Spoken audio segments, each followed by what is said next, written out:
Hi, my name is Andreas Jorbeck.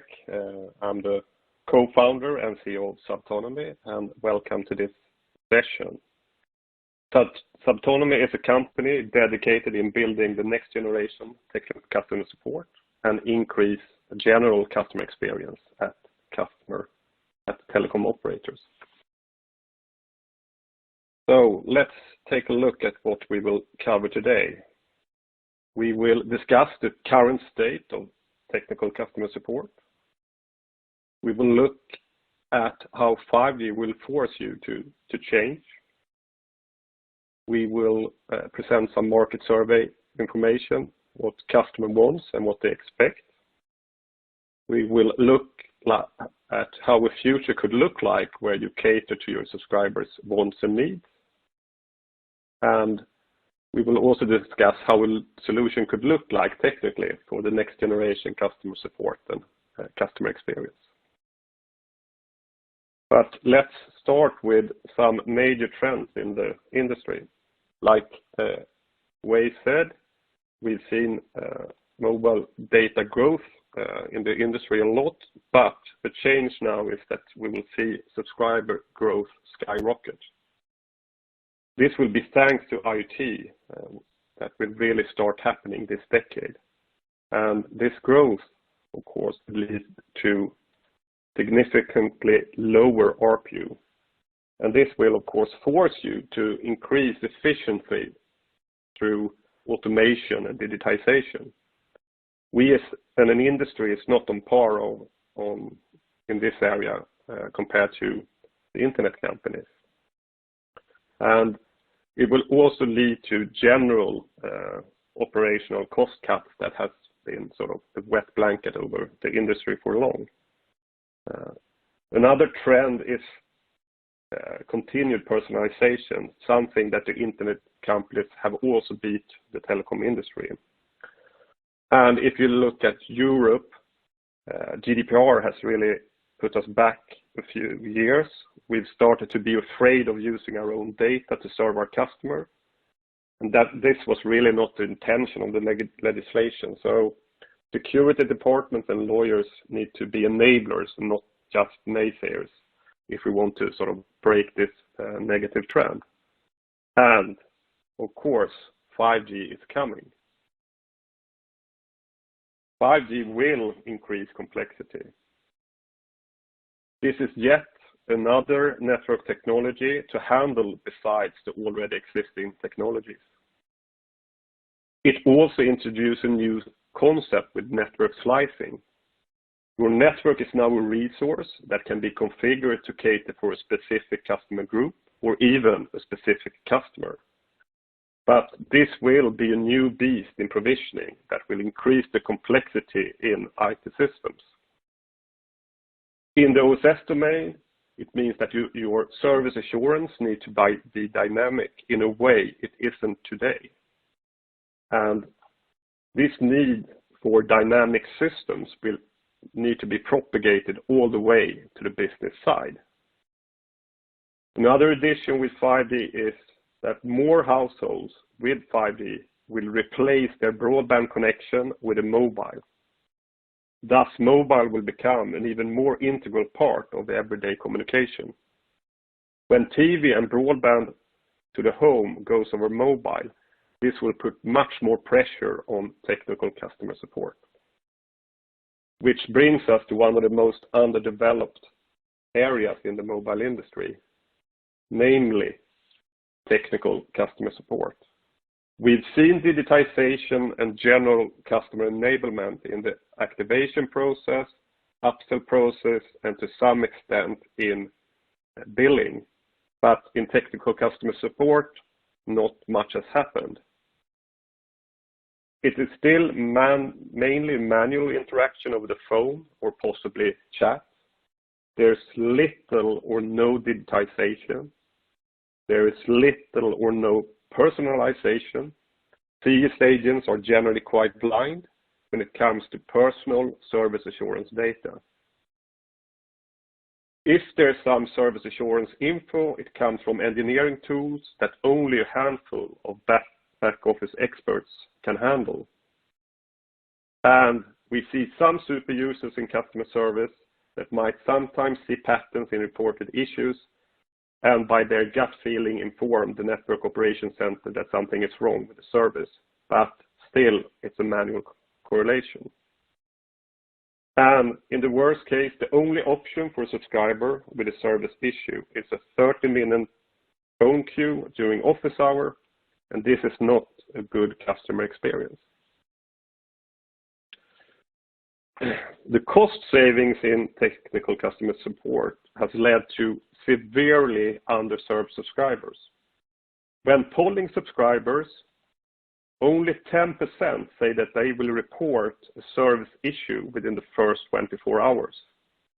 But in reality, when looking in the field, the figure is actually as low as 1 to 3%. This means on average, only 1 out of 50 subscribers can be bothered to contact you. This might be caused by hidden service desk numbers, buried deep in layers of clicks and scrolls on your web page, or due to overwhelming phone queues. But the telecom industry have been saving ourselves into bad customer experience and a bad customer service. And at the same time doing this, we're strangling engagement and interactions with our customers. We have put ourselves, and specifically technical customer service, into a perfect storm situation. We have 5G, a technology that is all about enabling your subscribers. And in the run-up to it, we have disabled subscribers for years. And this has to stop if we don't want the 5G technology shift to overwhelm us. But things don't really have to be this way. We don't have to be scared of enabling staff and subscribers. Here's an example from one of our customers and what happened. So they moved to a data-driven, personalized technical support, enabling their agents with efficient tools with personalized service assurance data at their fingertips. At the same time, also enabling their subscribers with technical self-service, where subscribers through the web, in an app, or even while waiting in the phone queue, could do self-diagnostics. All these improvements in technical service, what did they really mean in practice? What they saw was a 300% increase in service assurance related interactions. So they served more customers, but at the same time at a reduced cost. They saw 20% less calls to customer service, thus lowering manual interaction. They saw increased efficiency.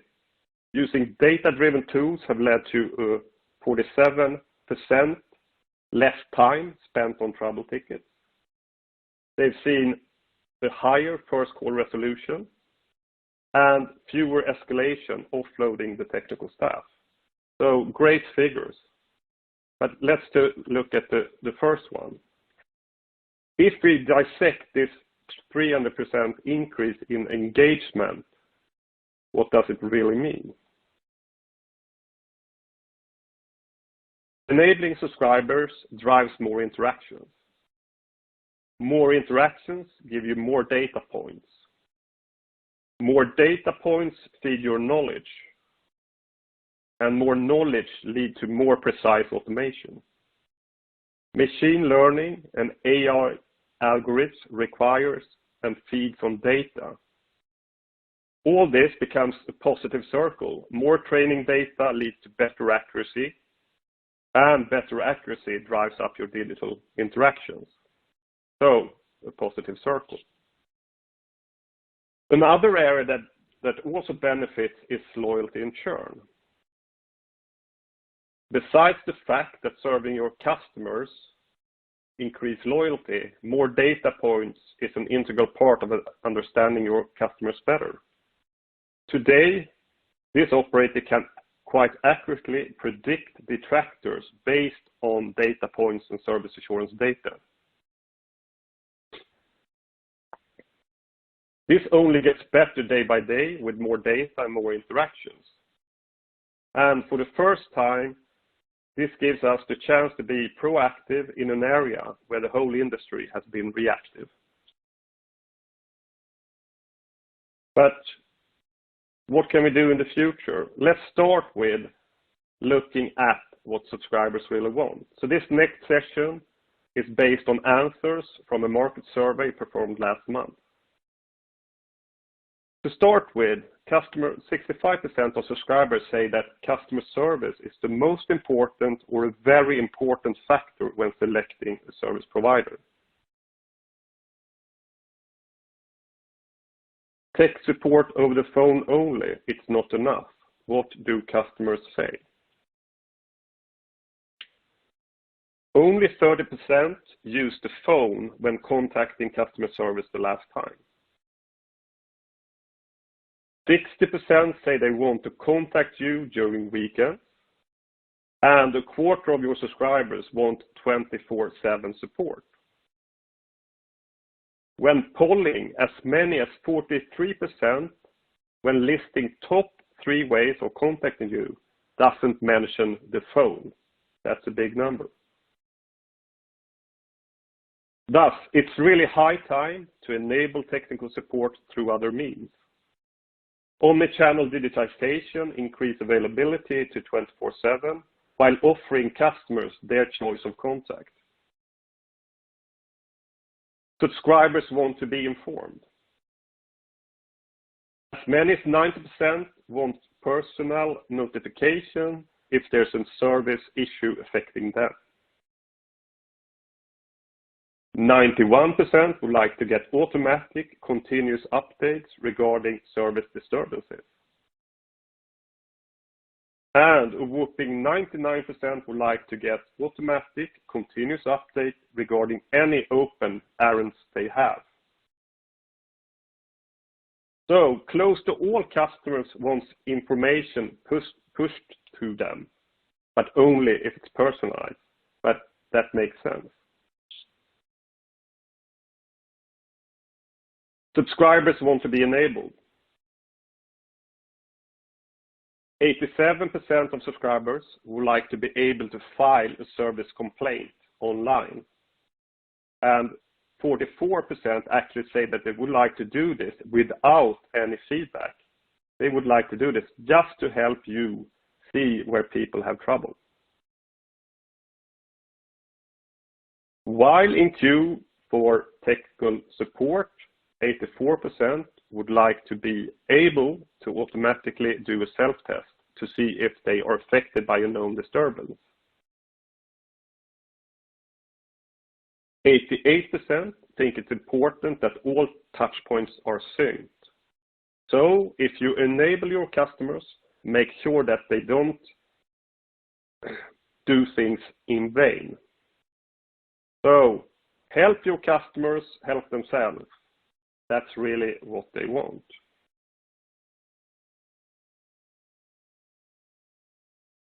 Efficiency and time, a two-way street. 78% think that 10-minute queue is a total max when calling customer support. So don't make changes to your process that saves you time, but at the same time annoys your subscribers. Efficiency is important for your subscribers as it is for you. So efficiency has to be a two-way street.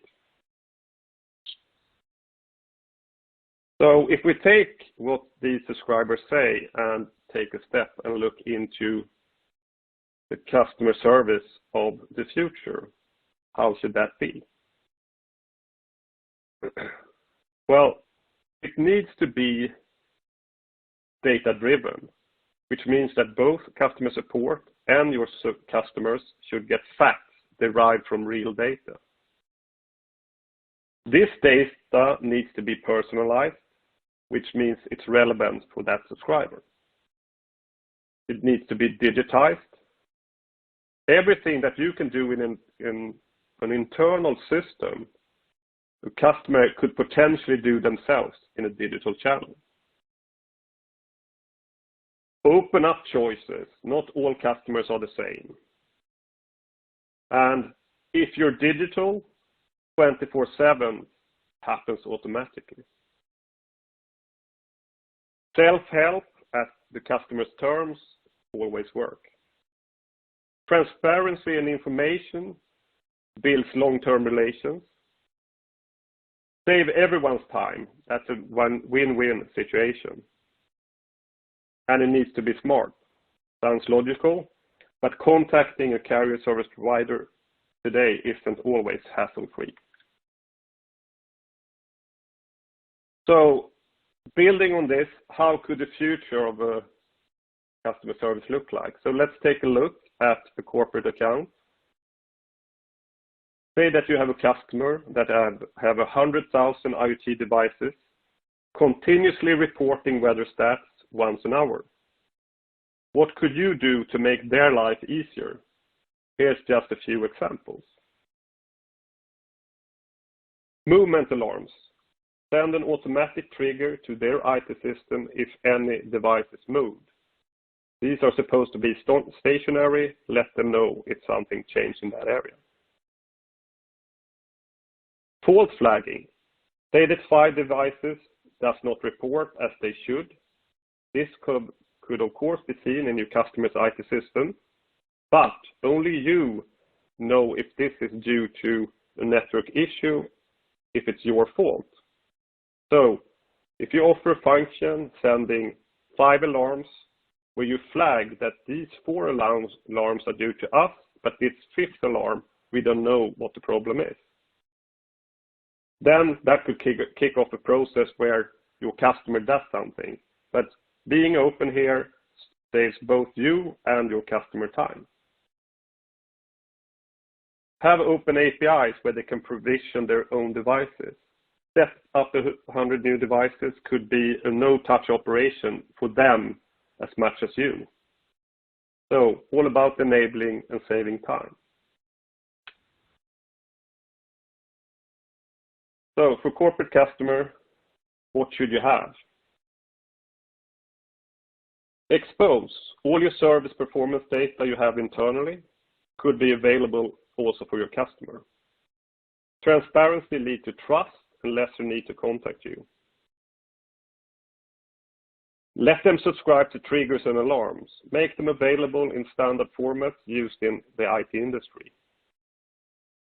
Inventory. Let your customers see all their subscriptions, current handsets, current devices, OS version and status, both online and available in APIs. Fault management. Be transparent. Let your customer know if there's a malfunction and if it's due to you. To save both you and your customer time. No need to call you if you're open. Digitization in this area equals stickiness. If you provide open service assurance data, alarms when something is wrong, triggers for automation, API plus data to build on and integrate with, you will positively lock in your customers.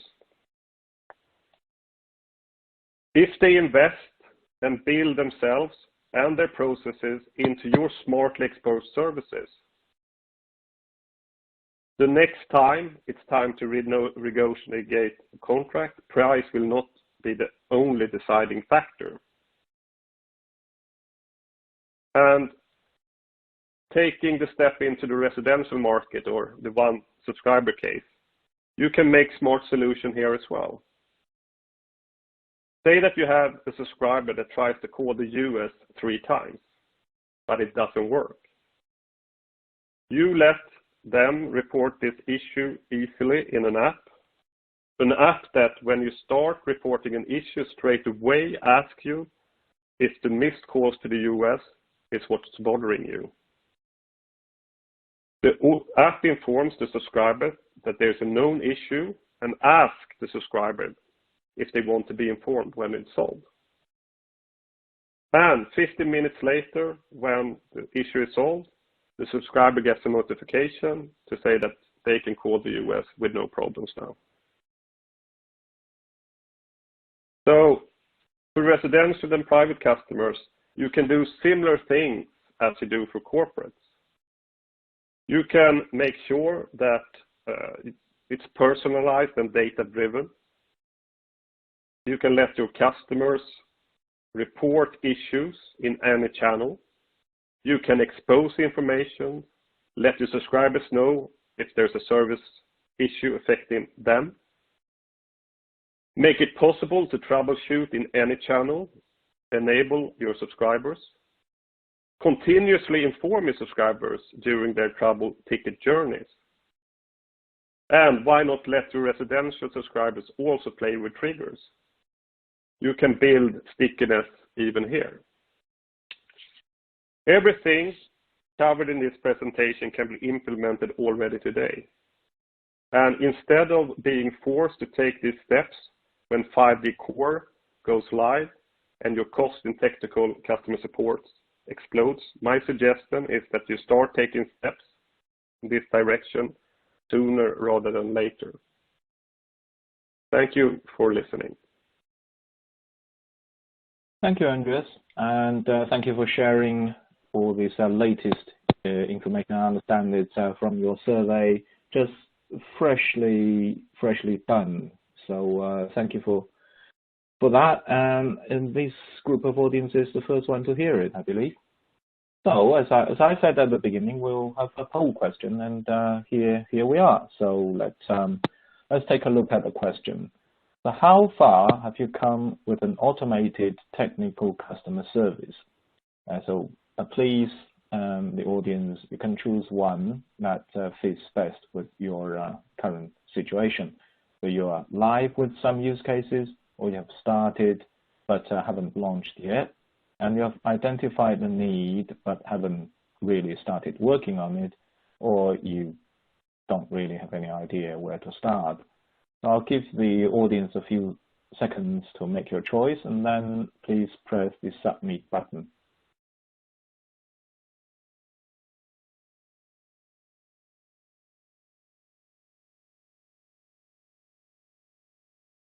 Right, let's see how the audience are taking it.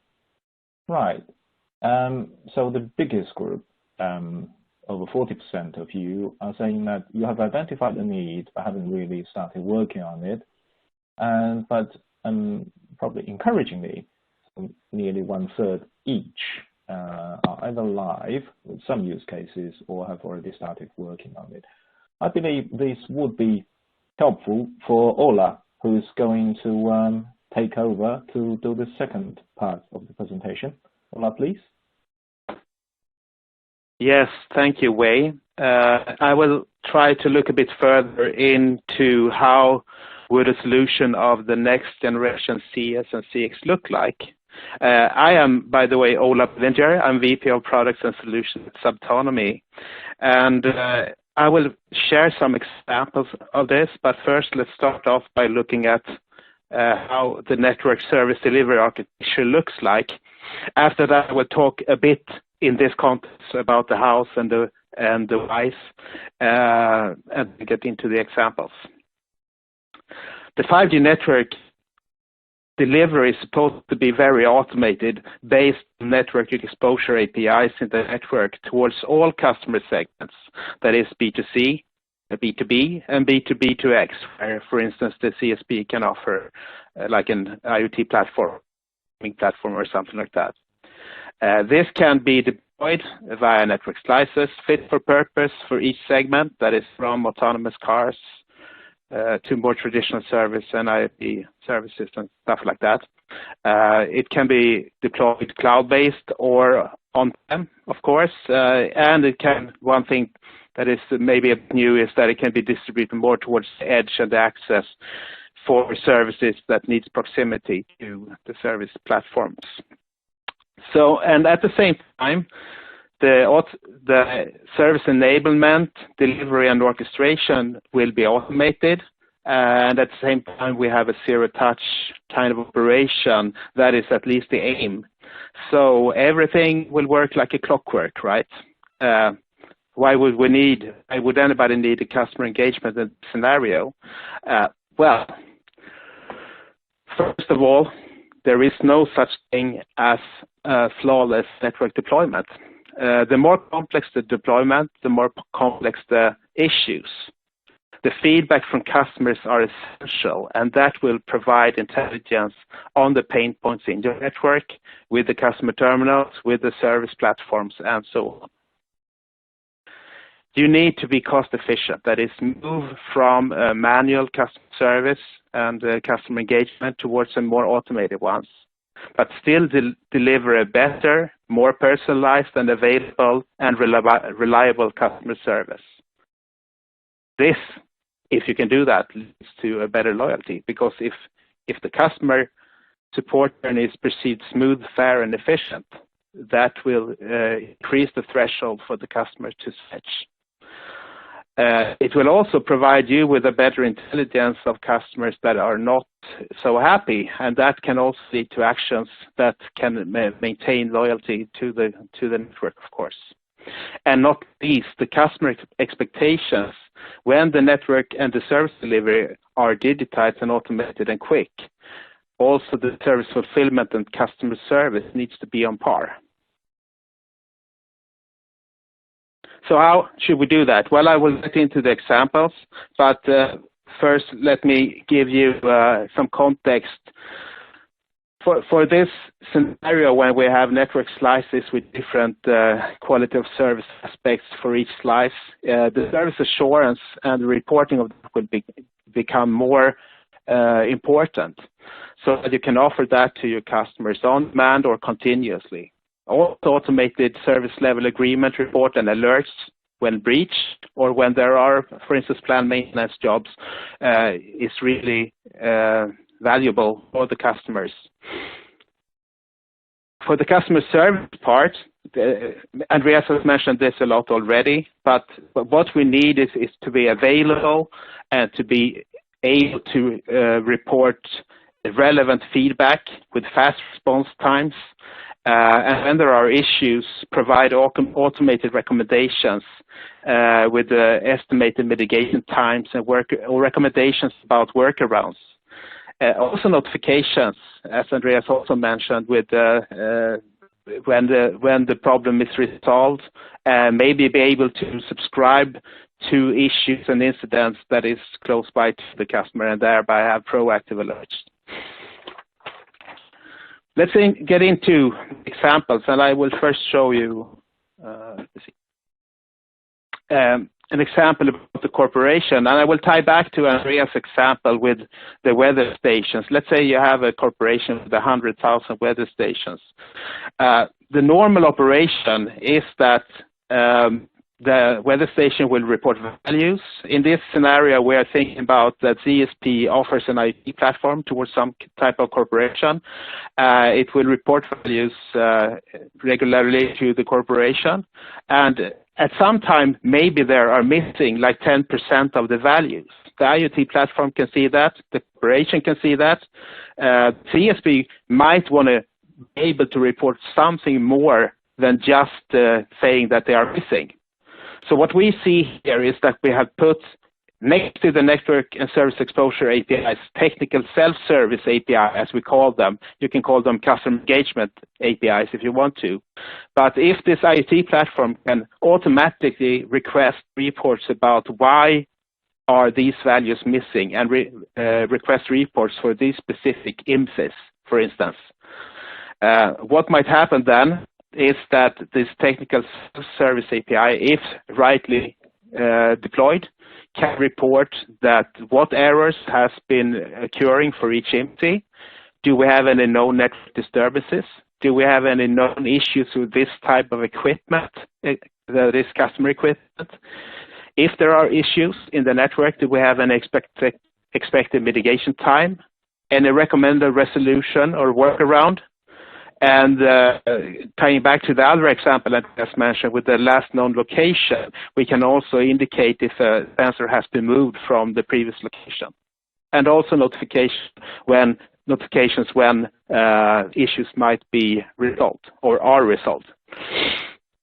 This will give the IoT platform much better intelligence on what to report back to the context. So as Andreas also mentioned, we can distinguish if this is a network issue or if it might be a terminal issue or something on the corporate end in this case.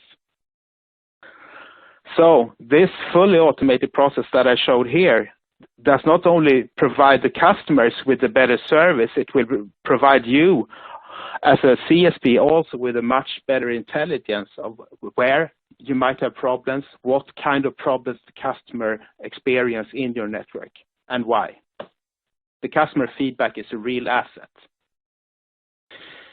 If we look into another example, and then we think about the consumer, this is of course a much more diverse example because people are different, right? And they have different preferences. But as an operator, if you deliver a service, you want to be able to deliver the same message and the same kind of service level for whatever customer. One way to meet the diverse preferences is to offer different channels. And for customer service, this is natural, the phone kind of channel that you have. You can spice this up a bit with an automatic IVR that can, where the customer can select to get the diagnostic while in queue. You can have a manual chat, which is more or less the same thing as a normal phone call. But this glides over also to more automated cases where you can offer a 24/7, always available service that can be done via chatbot, the portal, an app, or an assistant, a digital assistant. So in this case, you will be able to provide much faster responses. You will be able to provide responses all day around. But what's important, whatever channel the customer selects, is that you will provide a common message, a common resolution, in whatever channel the customer selects. So, So it's important that the customer experience tool used by the legacy customer service will be tightly connected to this technical self-service API that the automated customer service will use. Of course, as an operator, you want to move from the human interaction towards the automated interaction. And this is not only for efficiency, but it's also to be able to provide a more available and better diagnostics towards the customer. With an automated customer service, you can provide personalized diagnostics and recommendations about the network, about if, for instance, the customer equipment needs a firmware upgrade or a software upgrade. If you have problems with certain destinations, as Andreas mentioned, with calls to US stores, if you have problems with roaming destinations, etc. It should also be able to provide opt-ins for notifications. Again, this reactive and proactive that I already mentioned. But for some cases, and specifically in the beginning of a deployment, there are cases where the human interaction will be needed. And of course, the human part of the customer service needs to be able to provide recommendations as well. But what is important is that the diagnostics and recommendations should be transparent to what you see on the automated side.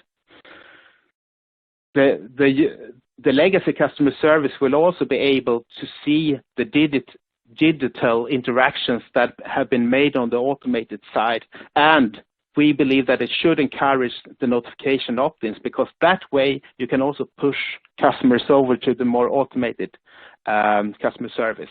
Like, did you know? You can also get this information via our app or via Google Assistant. So, I said transparency is important here. So the legacy customer service and the automated customer service need to be transparent internally, so they provide the same types of recommendations. And so that means that you can be transparent towards your end customers as well. For this, we will need a common tool that would provide these recommendations. That is KPIs, diagnostics, recommendations, problem reports, troubleshooting and stuff like that, and predictions. I will come to that a bit later. if this is rightly deployed, you can also, with this consumer example, gain a lot of intelligence about where are the pain points for this customer group. The keywords here is smoothness towards the customer leads to transparency, and eventually towards efficiency towards your customers. And by that, you have also gained intelligence about the customer and the network. Let's look a bit further into this common tool. We have already talked about that we can gain a lot of information towards the customer. Of course, this is not like a magic black box that can just magically create recommendations towards the customer. It needs input. And the input will come from the network. That is a way previously mentioned passive probes, but it can also be based on input from network equipment, of course. But the tool will need information about user-related transactions and also mapping data to, for instance, map node information, cell information, location information, customer data, information about disturbances in the network, that is network trouble tickets, and also more traditional alarms from the network where you might have problem. But if we deploy this customer engagement interfaces in a good way, we can also provide information back. That is, where in the network is the customer when they report problems? What have they been experiencing the last few hours or the last day when they contact the customer service? And that way, the OSS department can also get a good information about where the customers are suffering the most, about if you have problems in your network, and that can lead to a good way to prioritize your work orders, for instance. And related to that, this information can also be very good when you to feed the network planning with, because you can see parts of the network where you have a lot of negative customer engagement, if you will, and that can lead to that the network planning can be more optimized to resolve these problems and to raise like the NPS level of these cells, for instance. And it would be very good also if the network planning can report back planned build-outs and maintenance plans in order for this tool to be able to give even better recommendations back to the customer. Another area that can be fed is the loyalty and the churn departments of an operator, because based on giving results about what answers have been given towards the customers, what experiences these customers have experienced in the network, the loyalty business intelligence can provide not only they can get intelligence about what customers are happy or not, and so on. And we actually have experience with one customer, I think Andreas mentioned that as well, where we can collect service level NPS. They send out like 1,000 or 2,000 SMSs per week and asking their customers to respond on how well they have delivered the service the last week. And we get that information back to the tool. And that way we can correlate a specific service level NPS value with a specific customer, with a specific time period, and with a specific location. And why not also with a specific customer equipment?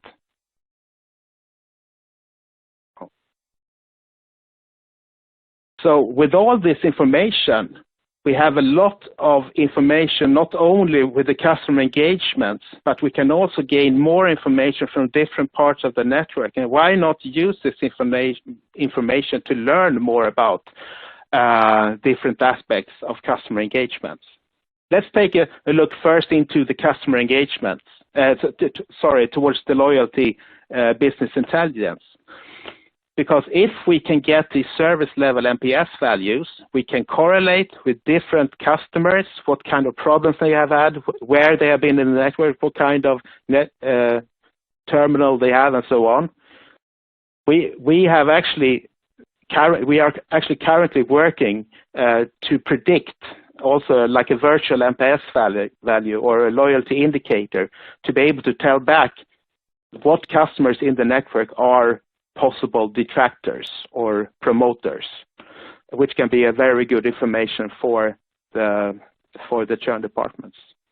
This information can also be used for the network planning. What parts of the network do we have customers that have possibly low NPS values from a service delivery standpoint? And of course, we can learn by doing when it comes to the customer recommendations, by seeing the outcomes and also measuring the perceived customer service experience. We can tune and we can make the recommendations better and better. And that way, we can also make the customer service more and more efficient, because the better the recommendations, the better the experience the customer has here, the more will come and use these channels. And one area, talking about learning, when we talk about alarms from the network, and I mentioned before about zero-touch operation, and this has some parallels into this, because we also have some experience with network alarms. What's important when the customer experience tool gets alarms about the network is that you need to understand how many users have been affected. That's one thing. The other thing is that how much does it deviate from what is the normal in the network. Fixed thresholds is not to prefer in this case. You need to understand if there is like a peak in a certain KPI or so based on what's normal. So, to summarize, customer engagement is a really valuable aspect, a valuable asset for various parts in the network. These are just a few examples of how you can utilize it, but there are many more. You can use it for marketing purposes, for when you sell up things to different customers who are most prone to be actually willing to buy something at the moment. So there are many purposes that can be used more than these. So to summarize, increasing customer engagement by automation will be necessary when the expectations will increase from the customers. If the service delivery and enablement is automated, why shouldn't also the customer service be? This is not only for 5G. The expectations are here to stay, and this is needed regardless of service, whether it's legacy or 5G, if it's mobile or fixed, if it's voice, data, or TV services, or whatever platform you have. To meet customer expectations and to go ahead, and to get ahead, this should be done already today. The data is there, the solutions exist already. The results will be more efficient customer service that can be open 24/7. You will get an increased quality on the customer service journeys, and you will get increased engagement, as we saw in Andreas' figures. And by having this increased engagement, you will gain better customer intelligence and a better network intelligence. So with that, I would like to thank you for your attention, and I will leave back the word and floor to Wei. Thank you. Thank you, Ola, and thank you, Andreas, earlier for the excellent presentations. Now it's time we take some questions. There are quite a few questions that have come in while you spoke. A member of the audience was asking, he sent a question in first, and then he asked if we got it. Yes, we did. So we've received all the questions. So here we go. The first one, both of you talked about automation.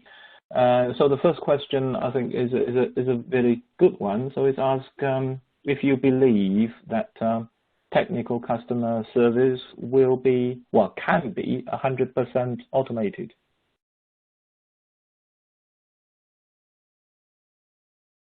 Andreas, will you take that one? Yeah, I will. We still believe that normal sort of traditional phone support will play a role in many years to come. So it's a journey. We see that a lot of, if you open up, you get a lot of errands digitally, but you only lower the phone calls by 20 to 30%. So we still believe that it's an important part of being a sort of top tier service provider on the market. I would just like to add what I try to talk about is also that even though you will still need traditional customer support, it's important that the message back to the customer is equal, whether you are contacting the customer service via automated means or via the human means. Of course, a human person or a traditional customer support can provide a bit more context to why it looks like it looks, but at the same time, the message needs to be similar. Thank you. Thank you both. The next question, I think both of you in your presentations imply that operators have not invested enough in the technical customer support. So the question goes, why do you think they underinvest in technical customer support? Firstly, I think it is a tricky area, so it's of course easier to tell someone automatically how large their bill is or when the payment is due. The information regarding service assurance is really buried deep within the network department, so you need to bring that data out to the business side. So that's a bigger feat, of course. And the other part is that it's been sort of more low-hanging fruits. But I think this is really the last area where they really need to make a change, because what we see when we do sort of field trials is that very, very few people can be bothered calling customer support with technical issues, because it's so tough and they'd rather just wait it out and be upset in silence, so to speak. I think one important aspect here is also the fact that if we talk about the difference between more modern internet companies and so on, is that they start from scratch, while the network operator starts with a legacy, so that they need to automate one part at a time in a way, and thereby we come to what Andreas said about that it's easier to automate the ordering process and stuff like that. Mm-hmm. Thank you. There are a number of questions. Well, to start with, Andreas, there is very strong interest in learning more about the survey that you shared. And there are a number of questions related to the survey. I just combined them. It's basically asking, asking you to share a bit more about the background of the survey, as well as, for example, where it is conducted and what CSPs are mainly the survey has touched upon. And where they can get more results. Well, the survey was conducted among mobile customers in the Swedish market. It was done last month. It was customers ranging from 18 years old to elderly people. You can see a tilt towards sort of interest in digital channel as when people are younger. And the full survey is available for download on our webpage. If people are interested, you can always go to our webpage and find it there if you want all the answers. That's great.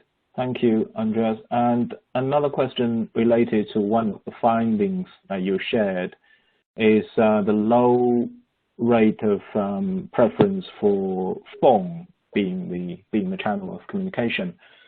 So the question goes, isn't one of the main reasons for the low rate of using phones as the main customer support channel is that the experience of using this channel is rather negative.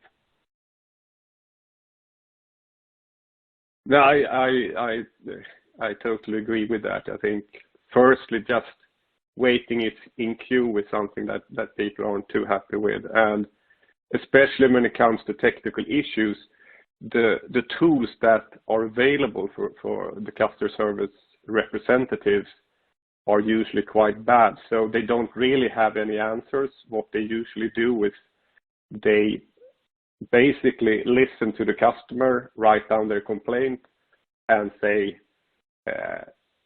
come back in a couple of days if the problem still remains.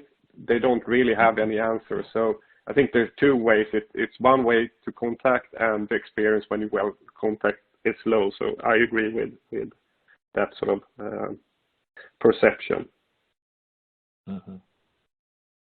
Thank you, Andreas. A related question, but it's more on the enterprise market. Well, you talked about automation from human interference to automation. But this question goes, do you see the move in demand for human interaction in preference to automated interaction with enterprise customers?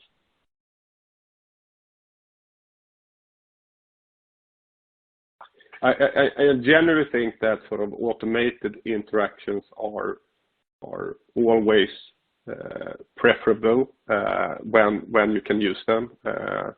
People, especially younger generations, tend to like digital interaction over phone. But as we said earlier, I think phone still plays a vital part because you're not going to be able to solve everything digitally. But I think in the corporate domain, corporate still wants to have digital opportunities as well as the phone. I believe that I think I tried to mention that with the B2B concept, when a service is delivered like a slice, that is you subscribe to a certain quality, that will it has been like that before, but I think it will be emphasized that customers want to see if they get what they have paid for in a larger context. But I believe that to provide service assurance KPIs as well as service level agreement reports automatically will increase. I think it's also a good way for CSPs to provide hooks into the network so that it will be more sticky. So it can be automatically like reported into the IT systems of the business customers. Thank you. The next question is asking, are there many telcos currently already doing omni-channel for customer experience and thinking in the line of ecosystem beyond just connectivity, especially when 5G has opened up the opportunities for B2B market as well as, I think, Ola, you said B2B to X market. If you can't give a number, at least probably you can share one or two cases. I think that on the fixed side, I think operators have done things digitally a little bit further than on the mobile side, and that's because it is fixed. It's easier to say that in this area there's an issue, and anyone calling from that area could sort of highlight with a voice prompt or show that on a web page. So the issue with mobile is that it is mobile and you don't really know where the subscriber is. So on fixed, you've seen sort of technical self-serve and digitization of technical support gone further. And I've seen figures where you sort of lower the amount of calls to customer service with 50%, enabling digital. But in the mobile domain, there's very, very few examples of actually digitizing technical support. There's some recommendations, but really tying it into data that you have in your network, it's very, very few cases in the world on the mobile side. Great. You actually answered another question that I would go to ask is about fixed. Thank you, Andreas. I'm afraid we only have probably time for one more question. But before I ask Andreas or Ola to answer it, I'd like to remind the audience that you see a survey I've just opened on your screen. As Becky said at the beginning, it only takes less than 1 minute to answer, but your input will be very helpful for the operation and the delivery of this webinar. So I thank you in advance. Now the final question that we have time to take is where can operators start if they want to build this next generation technical customer support? So shall we start from Ola? Yeah, I think Ola is the right person here. I think in where they should start is really to provide to have a common thought in the operation where you want to gather information for a customer for customer engagements. That is for the legacy customer service as well as for the automated customer service. And that what will feed this kind of tool is really it should be really over the whole service spectrum. That is from mobile to fixed to TV services, and that way you should be able to provide a common and holistic approach towards the customer. And everything does not have to be made at one time. What is important is the final goal. So maybe start with the mobile services and then go over to the fixed services and then provide a common aspect. Or if you already have started with the fixed services, add on the mobile services as well as so the customers will get a common experience when they contact the customer service. I have myself experiences that it's totally different whether you call in regarding a mobile issue or if you call in regarding a TV issue. It should be common, in my view. But start where you stand and go from there. But if you haven't started yet, I would suggest to start with having a thought about how you want it to work, and then start with the easiest one from your perspective. Thank you, Ola. Andreas, you've got something to add? No, I think that was a good answer from Ola. Thank you. All right. So with that, we are concluding today's session. So I thank you again for participating at this very interactive and also informative webinar. And I look forward to welcoming you to another telecoms.com webinar soon. But until next time, goodbye. Goodbye.